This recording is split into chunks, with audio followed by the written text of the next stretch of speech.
y'all. Happy Friday again. It is here we are on Facebook Live, and actually I'm doing the same thing that I did last week, which is broadcasting from both Instagram Live and Facebook Live. So I hope you can join us in one of these two ways.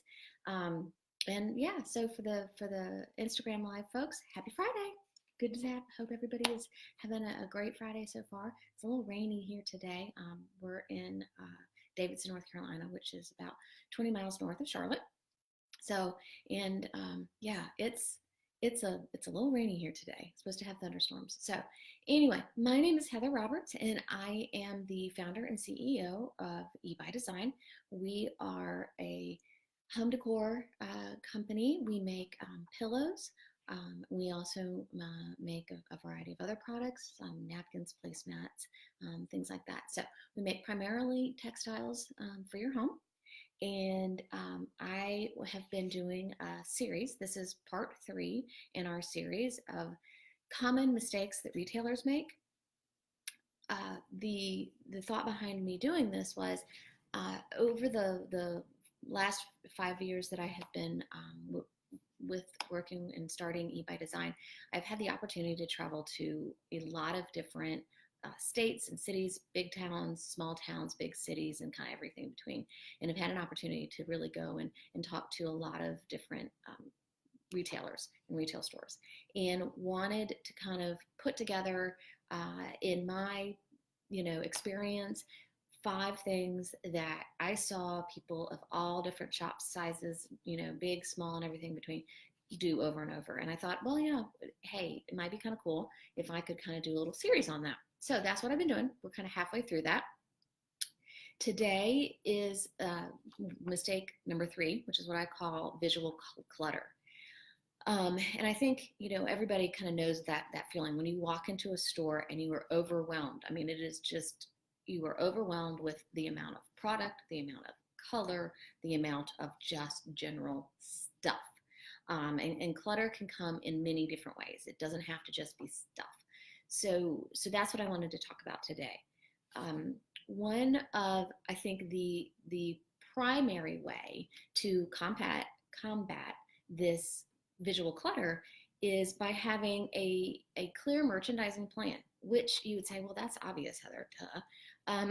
But it's not as obvious as you think would be. And sometimes your clear merchandising plan is really telling your story. And that's what I mean by a merchandising plan. Have a good story that you tell in your shop. You can have many, you can have little stories that you tell throughout, but they all need to have, a basic plan and theme. And your stories change. They evolve as your store evolves or evolves through a season. So I was kind of thinking about this, and one of I think, probably the best company on the block that does a great job with visual stories is IKEA, because they set up everything down to a 360 square foot apartment that you would have in New York City. And they tell you what that apartment's going to look like, feel like, touch, everything. And it creates the story that allows them to be able to, sell the products that they want to sell. You see this in Pottery Barns as well. We see it in Anthropologie, Crate and Barrel, everywhere. All of the big kind of home decor companies do this, and they do it well. They create the small stories within each are called like little vignettes. And we even do this in showrooms when we're marketing to our showrooms to the trade. Everyone sets up these small vignettes. It's the little stories that tells you, where and why and how you can use these various products. An example, like in our case, would be if we told a story of a little outdoor scene. Maybe we have, kind of an Adirondack chair, and we have a little side table, and we have some pillows in the Adirondack chair. Another way we would do it was maybe a small bistro table, and we would have some placemats and napkins on top, and set the table, for that outdoor setting to be able to show that. So that's kind of the number one way that you can, combat visual clutter is by having that visual story and supplying those vignettes across across your store. To kind of, I think another trend, and this isn't just in retail, but really a rising trend in general, has been from Marie Kondo's book, The Life-Changing Magic of Tidying Up. And for those of y'all who haven't read this yet, it is based on the theory that you when you're going through your home, whether this is your sock drawer or your closet or what have you, when you take up an item and if it doesn't give you joy, then what's the point in kind of keeping it? And I think this translates into retail as well. I think that's where we see a lot of stores, maybe not, they're using that vignette model and telling that story and making it joyful, right? By having things that really draw you in and you say, oh, I love that. I have to have that. That makes me happy. So that's what we want to do in a retail store as well. It's curating the merchandise within your visual story that brings joy to you, to your customer, and to kind of everybody. The thing that you don't want to do that is the opposite of that is the rack 'em and stack 'em mentality. That's where literally you just kind of, you're piling stuff on top of each other, in all your displays. And it's almost like a treasure. You have to dig through the treasures to get to what you want. It also creates fatigue for your customer because it gives too many options. People don't want 12 different options. They may think they do, but they don't. And I have a perfect example of this. Yesterday, I was working with a new potential supplier that we're going to partner, that we're going to purchase from. And which I'll tell you more about this very exciting thing in a minute. But, I was given the opportunity to, I was smelling different fragrances and colors and so forth. And I got to the point where I was overwhelmed and I couldn't. I was like, no, wait a minute, regroup. I need to have 5. Let me start with 5 and then I can narrow down from there. So take that approach. You don't want too many choices. It confuses your customer. So, and at the end, after I'm done with kind of our display things, I'll kind of go back to the little sneak preview aspect. So, once you've kind of decided you've got your visual story, you're not doing the rack 'em and stack 'em mentality. A simple thing, especially if you have a small shop, is you don't want too much signage. Too much signage, again, it looks too busy, it's too overwhelming, and it's not necessary, especially if you have a small shop. It's not necessary. Now, if you're a large, department store or a really large furniture store, that's, you do need directional signing. You do need signing that points out what your sale items are, your promos, or whatever, in addition to telling your visual story, your signage at that point tells part of the story. But if you're not in that situation, you just don't need it. You want to make sure, again, like we talked about last week about lighting, we really want to make sure that you have a well-lit shop, because a dark store can look cluttered.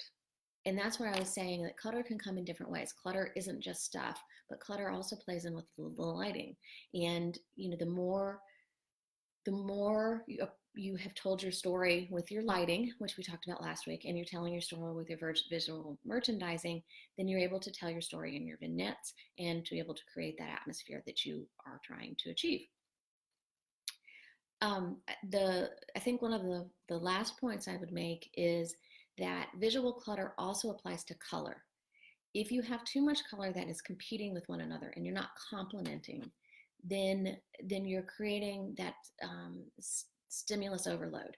83% of what we as people and human beings process through your brain comes through your sight. Your visual sight processes 83% of the information that we intake.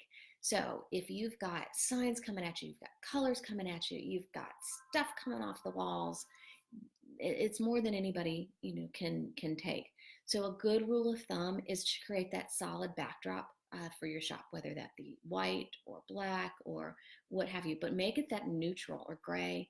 Make it that neutral that will not compete with your displays, with your merchandise, and make it so it is, that it is the behind the scenes, and that your displays in your shop and your merchandise are the, starring figures in your in your shop.